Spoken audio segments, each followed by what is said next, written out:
Alors, à Lompont, à la basilique, il y a, on pourrait dire, deux spécialités. Il y a la Vierge Marie, d'abord, puisque c'est un sanctuaire à Marie, mais il y a aussi un reliquaire, et c'est extraordinaire, puisque c'est la plus grande collection de reliques de France, en nombre de reliques.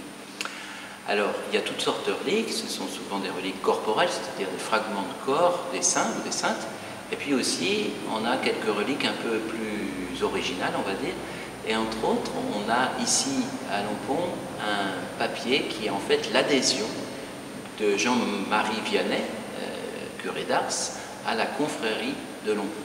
Parmi les reliques conservées dans le reliquaire de Lompont, il y a une relique fondatrice du reliquaire, puisqu'on considère que c'est la première qui aurait été apportée ici par saint Denis lors de son passage vers l'an 250, en tout cas c'est ce que dit la tradition. C'est une relique du voile de la Vierge Marie. Alors le voile de Marie, c'est pas exactement une pièce de sa garde-robe. Dans la tradition, on dit plutôt que c'est un fragment de son suaire, voilà, ce qui entourait son corps au moment de son dernier souffle, avant qu'elle remonte vers le ciel, et ce voile aurait été donné en signe en fait de l'Assomption de Marie à saint Thomas, qui doutait jusque-là de l'Assomption de Marie.